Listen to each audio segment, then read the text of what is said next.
May I stay here? Someone is following me. The millionaire almost didn't believe her, until a shadow appeared behind the glass.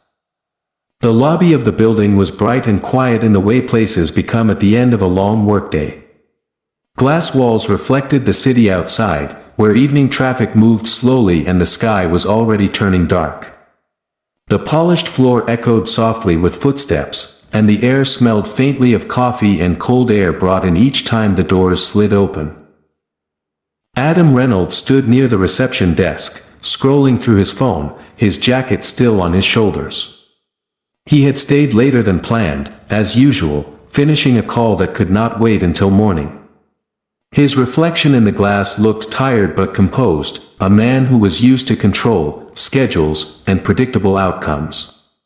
Outside, the city continued its rhythm, unaware of him or his thoughts. May I stay here? The voice was so quiet that at first he thought he had imagined it. Adam looked up, irritation ready on his face, then stopped. A little girl stood a few steps away from him, close enough that he wondered how long she had been there. She was about 6 years old, blonde hair pulled back messily, blue eyes too serious for her age. She wore a simple blue school dress, slightly wrinkled, and a red backpack hung from her shoulders, heavy enough to pull her backward. Her hands were clenched around the straps as if letting go might cause something bad to happen. Before Adam could respond, she spoke again, even more softly. Someone is following me. The words landed oddly, without drama or panic, as if she were stating a fact she had already accepted. Adam straightened, his attention fully on her now. He glanced around the lobby, instinctively checking for an adult, a teacher, a parent rushing in with worry on their face.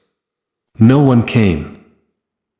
Who is following you? He asked, keeping his voice calm. The girl shook her head slightly. I don't know, she said. But he's been behind me since I left school. Adam frowned.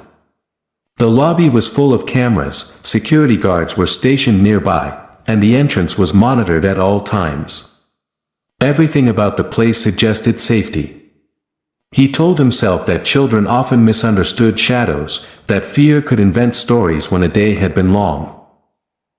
You're safe here, he said carefully. Maybe you just felt scared. She didn't answer right away. Instead, her gaze drifted toward the glass wall that faced the street.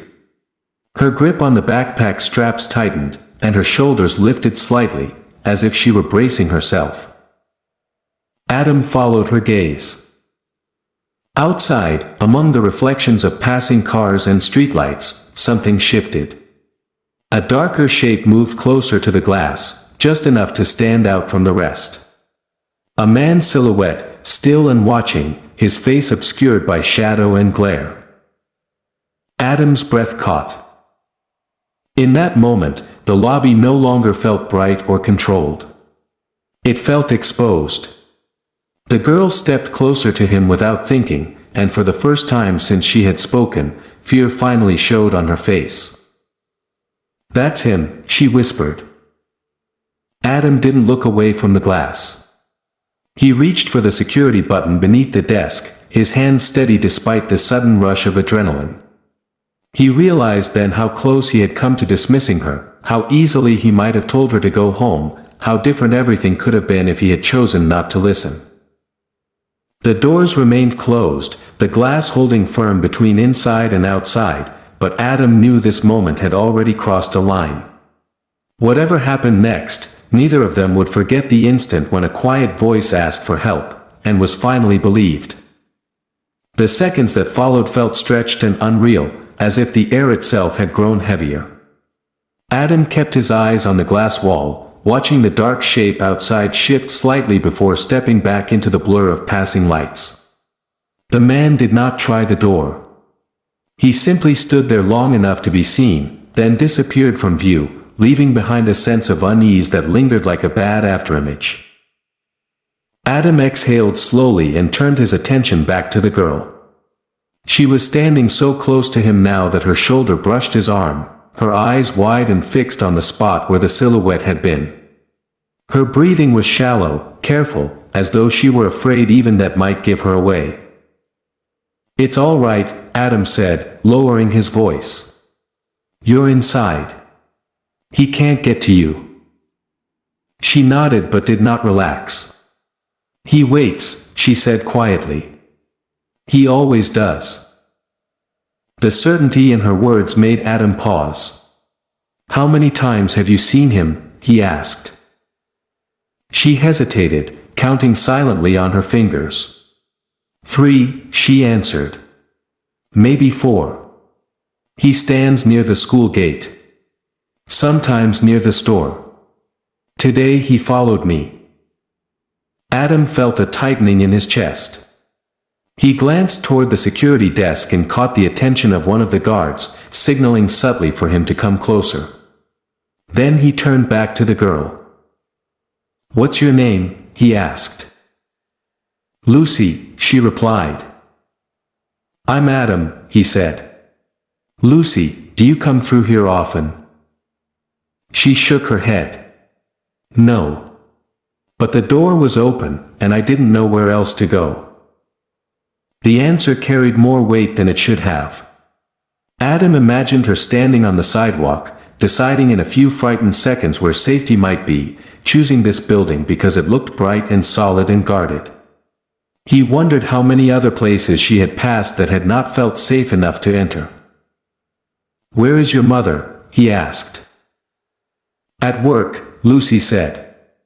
"She finishes late. I always walk home alone." The guard arrived then, a tall man with a calm presence. Adam explained the situation briefly, keeping his voice neutral, while Lucy listened closely. The guard nodded and moved toward the entrance, scanning the street outside. "Did he say anything to you?" Adam asked Lucy. She shook her head. "No. He just looks. When I stop, he stops. When I walk faster, he walks faster too." Adam's jaw tightened. He was used to solving problems with data and logic, but this kind of danger did not announce itself clearly. It hid in patterns and instincts, in the quiet knowledge of a child who had learned to pay attention. "We're going to call the police," Adam said. "And we'll call your mom." Lucy's face paled slightly at the mention of her mother. "I don't want her to be mad," she said. "She won't be," Adam replied, though he did not know if that was true. "You did the right thing." Lucy looked at him for a long moment, searching his face with the same careful focus she had used on the street. Slowly, she nodded, as if accepting that for now, she did not have to decide anything else on her own. Outside, the street looked normal again, cars passing, people walking, nothing to suggest what had just happened. Inside, Adam felt acutely aware of how thin the line between safety and danger could be, and how close he had come to ignoring a quiet request that had carried far more weight than he had realized. The police arrived faster than Adam expected, their presence cutting cleanly through the uneasy stillness that had settled over the lobby. 2 officers stepped inside, shaking off the cold, their expressions alert but controlled. The guard spoke with them quietly near the entrance, gesturing toward the glass wall and then toward Lucy, who stood rigid beside Adam, her fingers still locked around the straps of her red backpack. Adam crouched slightly so he was closer to her eye level. "They're here to help," he said gently. "You don't have to be afraid." Lucy nodded, but her eyes never stopped moving, tracking every reflection in the glass, every shadow that passed outside. It was clear that this was not the first time she had waited for danger to return. One of the officers approached them and knelt as well, softening his posture. He spoke to Lucy calmly, asking her to tell him what she had seen, where she had been walking, how long the man had followed her.